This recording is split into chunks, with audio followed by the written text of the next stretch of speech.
In this video, we'll be looking at how we value inventory on hand using the lower of.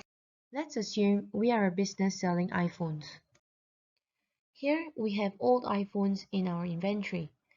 The cost price of each unit is $700 and the selling price is $1,100. Here we have 10 units left on hand. Now a new iPhone has been released, and this new iPhone has a cost price of $800 purchased from the supplier, and we are expecting to sell it for $1,300. We have purchased 30 units from the supplier. Because of the release of the new iPhones, the demand for the old iPhones have decreased. In this case, the business may decide to lower the selling price and offer some sort of promotion to encourage sales of the old iPhones.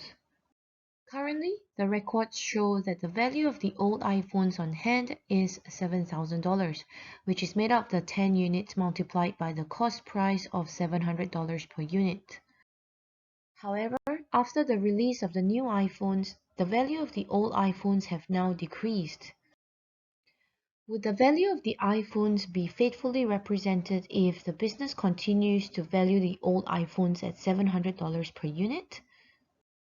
This is the focus of this video, where we'll be exploring the lower of cost and NRV rule that is used to value the inventory on hand.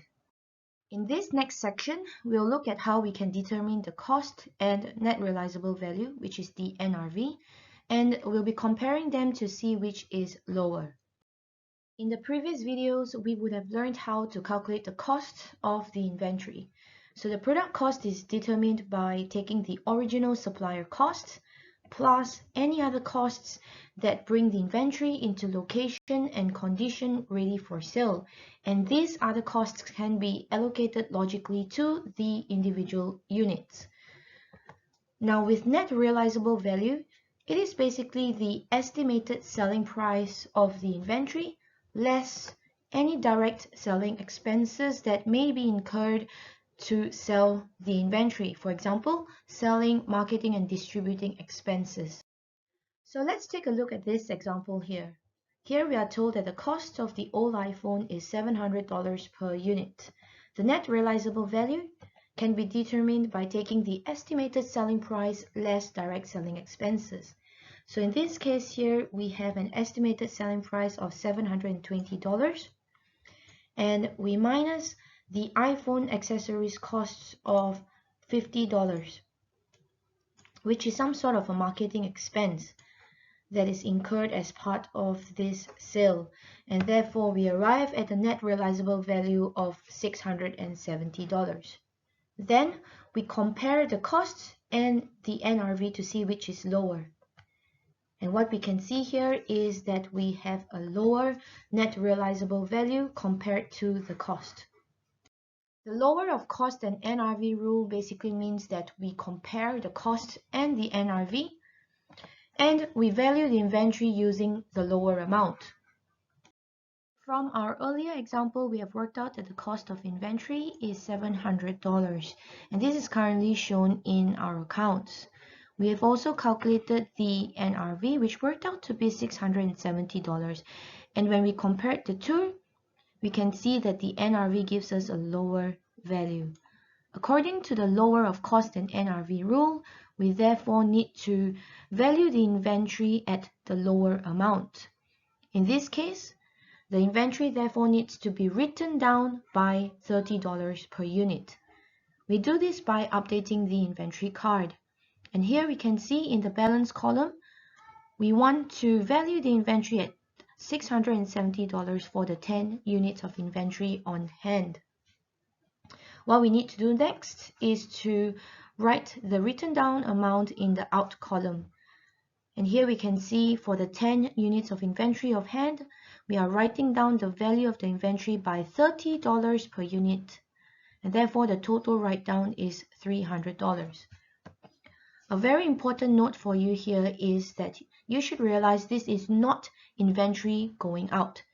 This out entry is just to write down the value of the inventory on hand. In the general journals, we record this write down by crediting the inventory account As we can see here, because the inventory's value has decreased by $300, and we recognize the inventory write-down as an expense, and therefore it is a debit of $300 to the inventory write-down account. Sometimes you may also be asked to identify the effects of transactions on the accounting equation. Here's an example for you. You are asked to identify effects on the accounting equation or the balance sheet if the inventory write-down is not recorded. The easiest way to get around this type of question is to firstly write down the general journal that you would have recorded, which in this case would be a credit of $300 to the inventory asset and a debit of $300 to the inventory write-down, which is an expense. Then we proceed to identify the effects on the accounting equation if this transaction has not been recorded. Let's start with the asset. If the inventory, which is an asset, is not recorded, therefore we would not have credited the inventory account. The inventory would therefore not be decreased, and our inventory would therefore be too much. In other words, inventory would be overstated by $300. Moving on to the liability, because there are no effects on the liabilities in the journal, therefore there will be no effects to the liability if this transaction was not recorded. Now looking at the inventory write-down expense, if the inventory write-down expense was not recorded, we would not have debited this inventory write-down expense account. Therefore, the expense would not be recognized, and this means that the expense will be too little. In other words, the expense is understated by $300. When the expense is understated, profits will be overstated. And when profits are overstated, the owner's equity will also be overstated by $300. Once we've recorded the inventory write-down, we'll now report the inventory write-down expense in the income statement. The inventory write-down expense is reported after the gross profit alongside the inventory losses or inventory gains.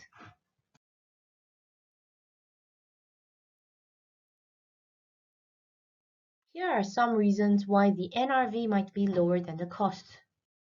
Firstly, the inventory might be damaged.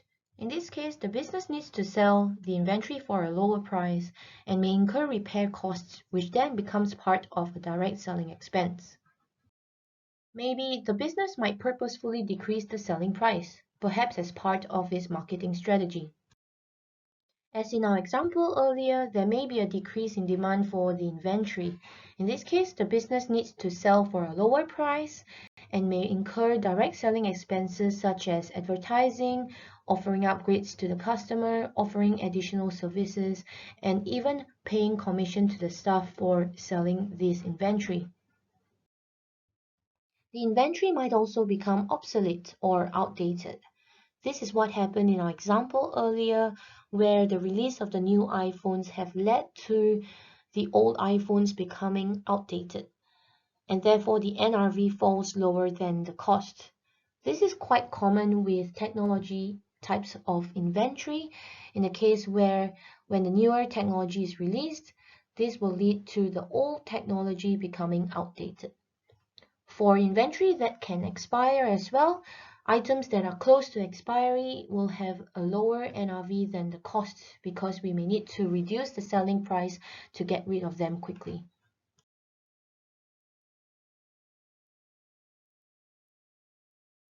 It is also important for us to understand why we're recording inventory write-down, and this links to the qualitative characteristic faithful representation.